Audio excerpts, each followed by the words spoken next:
Hello, Miami. This is 305 Sports Now, your home podcast and channel for all things Miami sports related. I am Will, and I just wanted to take a little break from the Miami Hurricanes today. There's been a lot of coverage on the Canes coming from this podcast and talk a little Dalvin Cook, right? The Miami Dolphins have been trying to get the services of the former Minnesota Viking running back, and why not, all right? He is a four-time Pro Bowler, had 6 great seasons with the Minnesota Vikings, was released on June 1st, basically as a cap casualty, as the Vikings were looking to save $9 million in cap space. But in 6 seasons with the Vikings, again, four Pro Bowls, he definitely did not disappoint. 1,282 carries for his career in Minnesota, 5,993 yards, 4.7 yards per carry with 47 touchdowns. His best season with the football team was in 2020 when he averaged 5 yards per carry, and he had 16 touchdowns with 1,557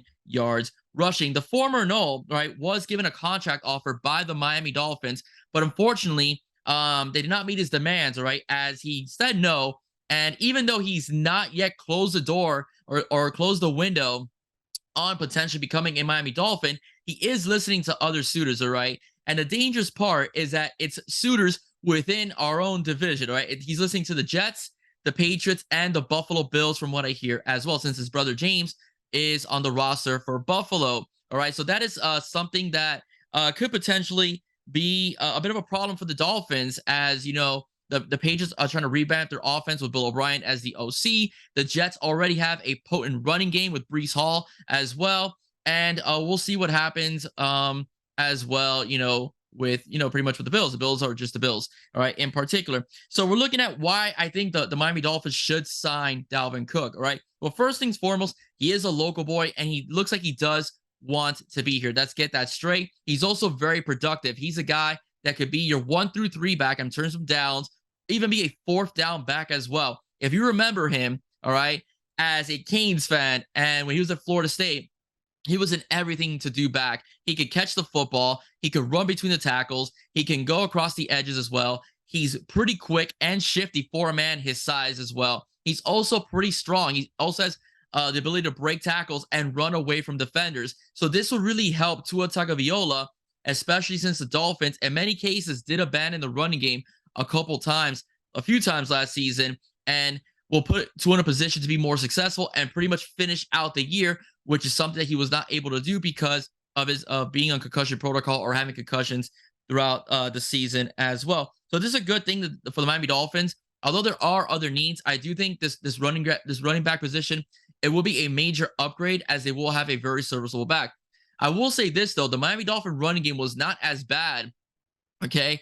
It was overshadowed pretty much by the passing game. The reason why it wasn't as bad is because both Jeff Wilson and Raheem Mostert had pretty good yards per carry. I think Raheem averaged a little over 4 yards per carry, and Jeff was either at 3.8 or over 4 yards per carry.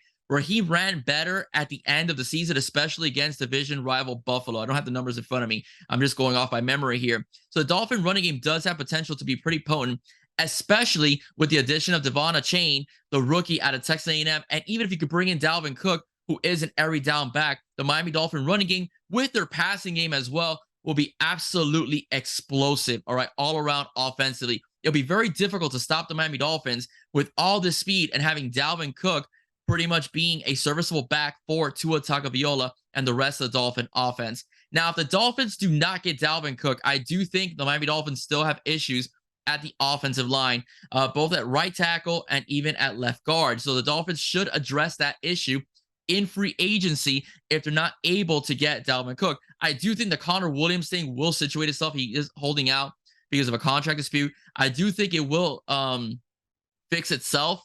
But the bottom line is that the Miami Dolphins do have to fix the line. But I think if Dalvin Cook with that passing game, it does help a bit because Dalvin Cook could hide some errors or some issues within the offensive line. Everybody, that's it for me. Quick and straight to the point. Just want to do a little Dolphin talk because I love the Dolphins as well, as many of you know. If you like what you heard, please do not forget to like, share, and subscribe to 305 Sports Now.